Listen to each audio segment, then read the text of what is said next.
Eu tive um pequeno probleminha aqui, aí eu tive que encerrar. Vou aproveitar até para poder pegar uma outra música, porque essa eu estava desafinando horrores. Deixa eu ver se essa daqui eu consigo ir por causa da frequência da coisa.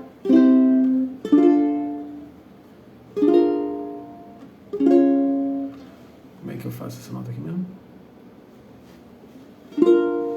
Então vamos ver se isso aqui vai.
Essa fluiu melhor.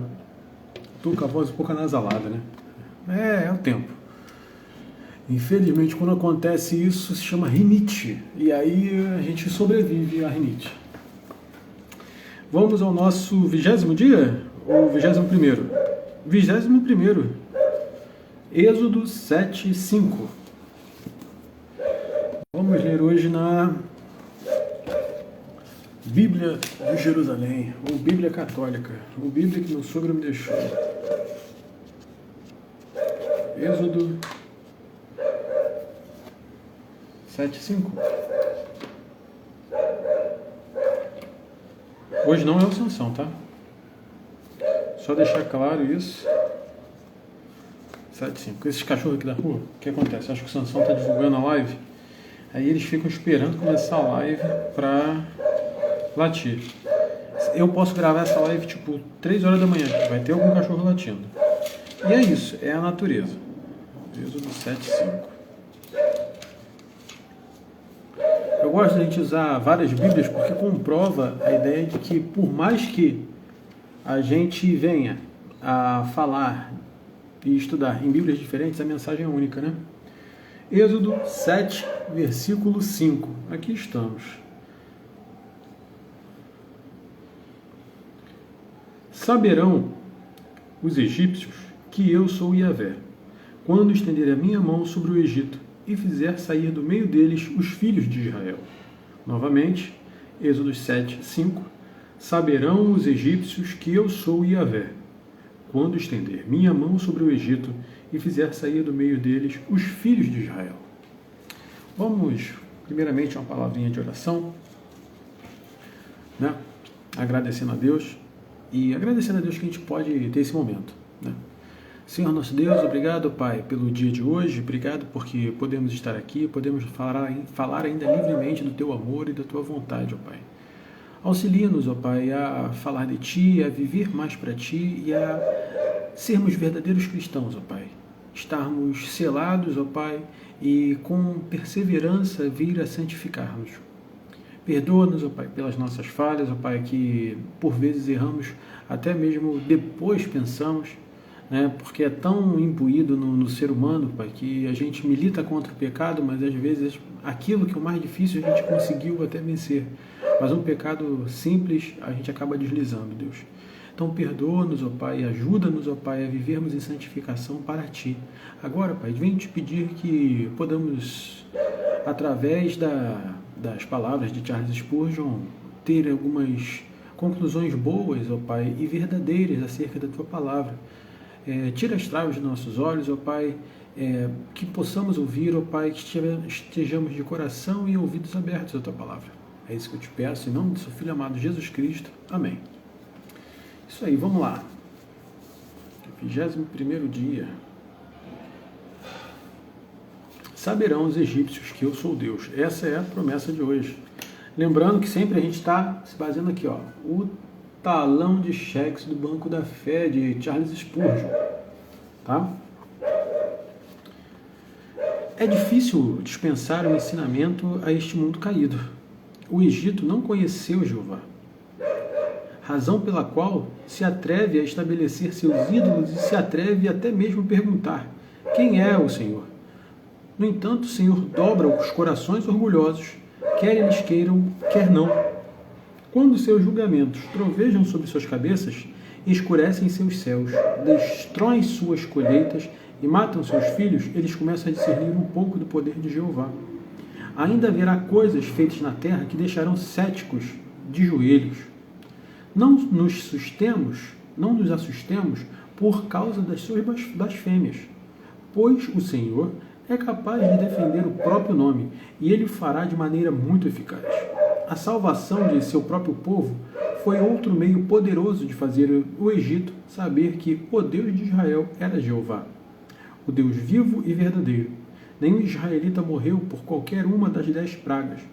Nenhum dos filhos eleitos foi afogado no Mar Vermelho. Mesmo assim, a salvação dos eleitos é a segura glorificação de todos os verdadeiros crentes que farão com que os mais obstinados inimigos de Deus reconheçam que Jeová é Deus. Que seu poder convincente possa, pelo seu Espírito Santo, ser transmitido na pregação do Evangelho, até que todas as nações se curvem ao nome do Senhor e chame Jesus Cristo de o Senhor. Então a gente analisa muitas coisas aqui, né? Muitas coisas maneiras e legais para a gente comentar acerca disso. Quando a gente lê aqui o 7:5, anteriormente, Faraó não vos ouvirá, e eu porei minha mão sobre o Egito e farei sair do país do Egito os meus exércitos, o meu povo, os filhos de Israel, com grande julgamento. Aí vem o 5 que ele está falando. Saberão os egípcios que eu sou Yahvé, quando estender minha mão sobre o Egito e fizer sair do meio deles os filhos de Israel. Eu correlaciono muito bem a tempos de angústia, né? A prisão no Egito, o cativeiro na Babilônia, a força dos assírios sobre o povo de Israel acaba sendo pecador, igual a nós. Mas além disso, isso retrata que Deus sempre está disposto a realizar feitos pelo seu povo. E por Deus realizar feitos pelo seu povo, por amor a seu nome e a sua promessa, somos seguros de que Deus não nos deixará desamparados. Podemos estar passando por momentos de dificuldade, podemos estar passando por momentos de crise, podemos estar passando até por grandes tribulações. Mas Cristo nos assegura que se odiaram Ele, se nos odeiam, muito mais odeiam Ele, certo? E o fardo dele é leve. Podemos lançar nosso fardo sobre suas costas, porque o fardo dele é leve, né? Então, o vinde após mim, ele vai estar atribuído disso. Saber que você vai passar provações, privações, problemas, né? Doenças, enfermidades, tristezas, tudo isso está incluso no siga-me com a sua cruz. Não fala siga-me e vamos prosperar eternamente, e tudo isso vai ser muito bom porque você vai ser cabeça, não cauda. Não, nada disso. Na verdade, o que é falado é que tome sua cruz e siga. Quer dizer, cada um tem o seu problema, o seu pesar, né? Mas o que isso tem a ver então, Pedro, com a gente está falando da liberdade de Deus sobre o povo do Egito? Tem tudo a ver, no sentido de que, por vezes, a gente espera que o sobrenatural haja, não que ele não possa agir, mas, por maioria das vezes, temos que confiar que Deus é Deus para preservar o seu nome, né? A gente vê no texto base que Israel estava passando por privações, Israel havia se esquecido, mas existiria alguém que iria os libertar, né? Deus então levanta Moisés, o primeiro grande líder da nação dos hebreus, para trazer sobre eles palavras que vêm diretamente de Deus. Essa foi só a primeira vez.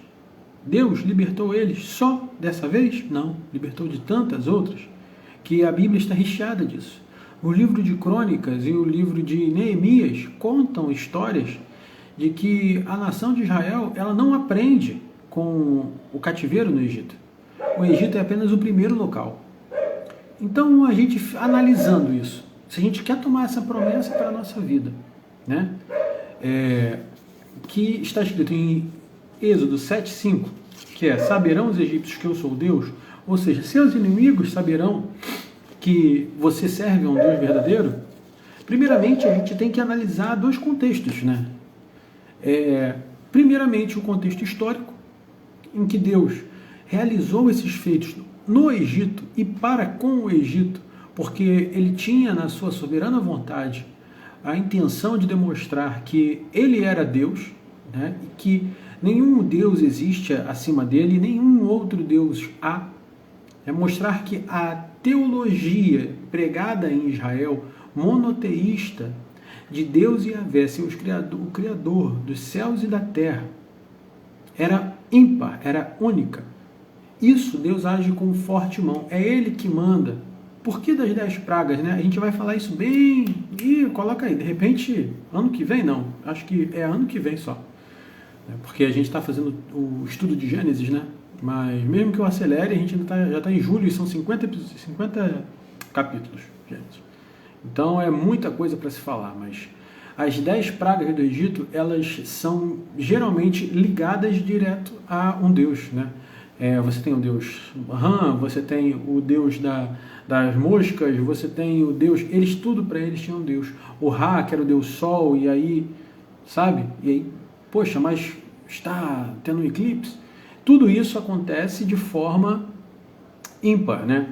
O faraó, que era considerado filho dos deuses, né, e não consegue proteger seu próprio filho, tudo isso é levado em consideração e que Deus está demonstrando ao povo, de meio didático, que Ele é o verdadeiro Deus, que Ele tem o poder sobre essas coisas. Então não devemos temer, né, inimigos que se levantam contra nós para lançar-nos onde está o seu Deus, lançar-nos questionamentos, problemas, atitudes contrárias ao próprio Deus, Yahvé. Porque Deus é Deus para proteger o seu próprio nome e glorificar o seu nome em sua vida, tá? E o outro aspecto que a gente pode levantar é o seguinte: por que ainda temos inimigos? Existem duas hipóteses. Ou podemos ter inimigos porque vivemos da forma correta e se levantam pessoas contra nós, ou classificamos como inimigo qualquer pessoa que discorde de nós. A primeira afirmação, ela é categórica e não tem como você fugir. Pessoas não vão gostar de você, isso é fato. Nem Cristo conseguiu agradar a todos. Por isso que existem os eleitos, aqueles que querem seguir a Cristo. Mas quando você analisa que pessoas se levantam contra você, como se levantaram contra Jacó e jogaram pedras nos seus poços para que ele não pudesse retirar água, né? Contra Davi, contra os ungidos, até contra o próprio Jesus Cristo, né? Caifás e Anás que os diga, são coisas que você foge ao seu controle. São pessoas que se levantam com essa obstinação. Mas quanto possível tem de paz com todos, é o versículo. Então, por vezes, a gente considera algumas pessoas inimigas nossas apenas por não concordar conosco ou por não gostar. Entenda, você não é obrigado a, de forma nenhuma, prestar um carinho excessivo. O amor, na verdade, pregado, ele é aquele amor que você se coloca no local da pessoa, em que você tem carinho em resolver alguma pendência, em algum problema que a pessoa tenha. Você comparando isso com Cristo, Cristo teve misericórdia das pessoas. Deus espera de nós atitudes misericordiosas, não um amor fingido. Um amor fingido nada mais é do que o fariseu que vai para o centro da praça e bate no peito falando: Deus, me perdoe, mas ainda bem que eu não sou como o cobrador de imposto que rouba a galera. Deus, obrigado, porque eu não sou nem mulher nem cachorro aqui nessa sociedade. Era esse o pensamento do cara. Então, é totalmente errado a ideia de que nós devemos ter adversários. O nosso único adversário é o rei desse mundo, é o rei desse século, é o Deus das finanças, sabe? É o dinheiro. Né? Não é o dinheiro em si financeiro, mas o pai da mentira. Estou dando outros exemplos para falar que é Satanás. Ele é nosso inimigo porque ele é inimigo de nossas almas. Nós não temos capacidade nem para ser inimigos dele, senão em Cristo. Percebe isso? Sem Cristo somos marionetes de Satanás. Com Cristo somos inimigos de Satanás porque ele é inimigo de nossas almas. Porque se você não estiver com Cristo, simplesmente você está seguindo o caminho e o rumo desse mundo, que é exatamente isso que ele quer. E por conta disso, essa segunda afirmação se fez necessária. Nem todos que discordam de você vão ser seus inimigos e nem todos Deus vai ter que levantar alguma coisa e agir contra aquela pessoa. E é totalmente errado você pensar ou orar dessa forma. Deus não vai se levantar contra uma pessoa e agir porque você pediu. Isso é um sentimento mesquinho que por vezes a gente tem e acredita que porque no meio gospel existem algumas músicas que falam que a vitória que você precisa vai ter um sabor diferenciado e isso vai criar algo diferente, uma expectativa na sua vida em que você vai poder ver o seu inimigo triste enquanto você está sendo elevado. Não, cara, mas em primeiro lugar estão os humildes. Vamos ler o Sermão do Monte? Vamos pensar um pouco mais?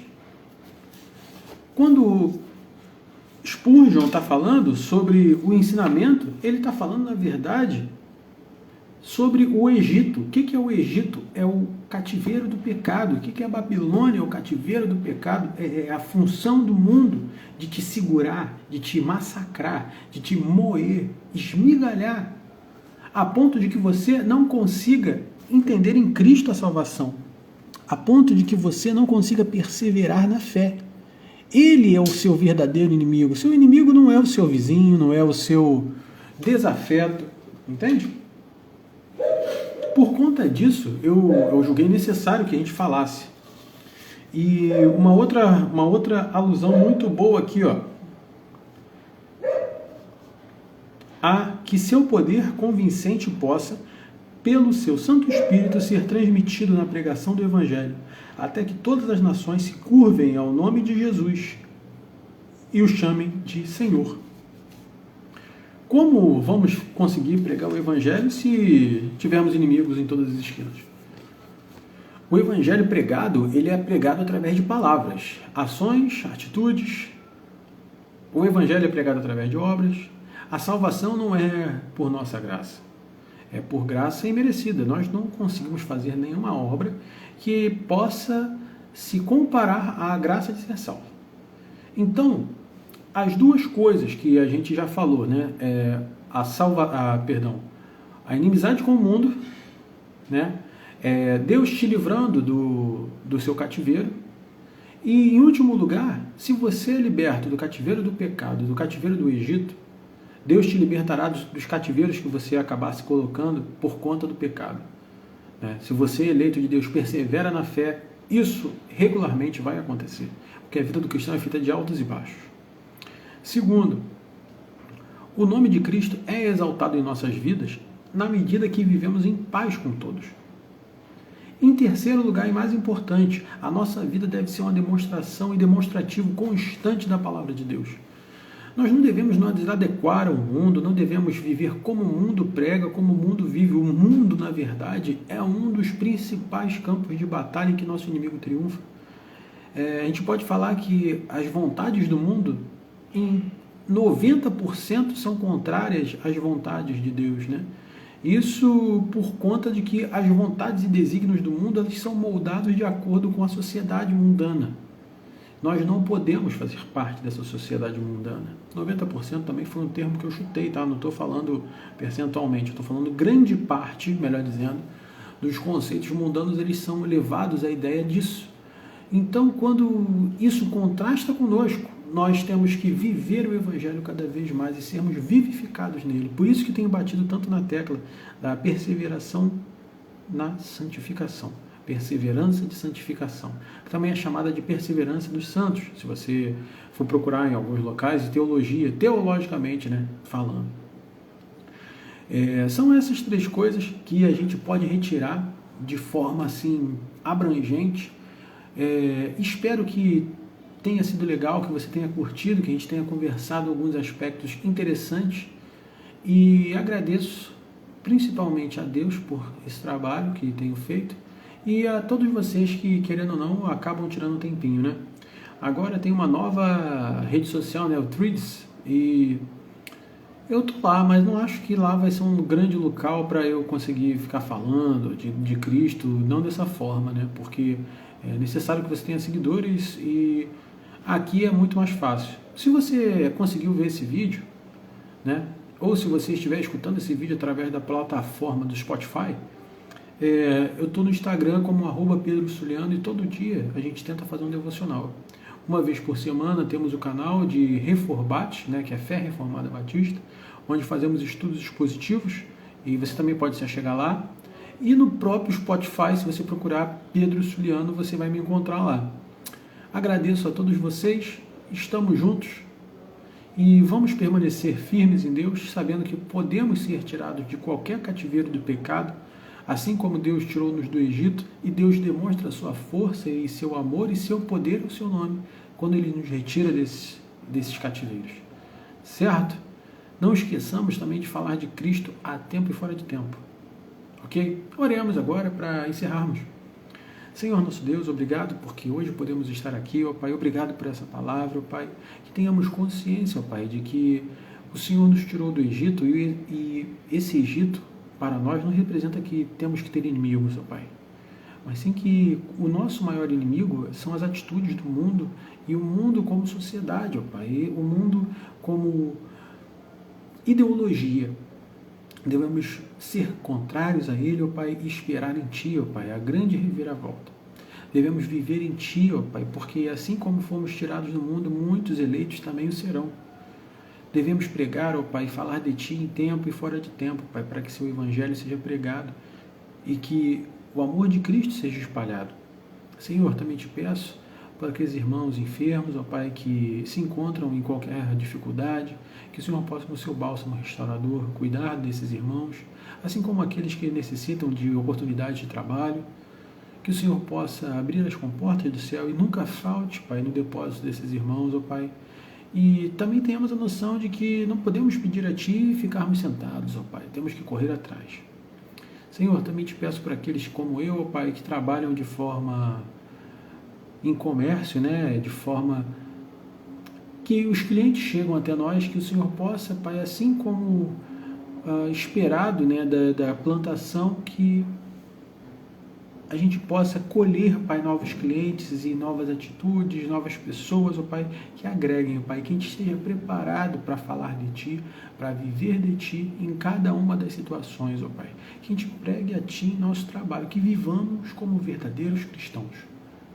Senhor, eu venho Te pedir também por esse restante de dia que o Senhor possa estar com cada um de nós, ó Pai, e nos abençoando, Deus, e que a graça de Cristo Jesus, o Seu amor, o amor de Deus, o nosso eterno e poderoso Pai, e as consolações de Cristo, as consolações do Santo Espírito, estejam conosco e com todos os irmãos espalhados pela face da terra, Pai.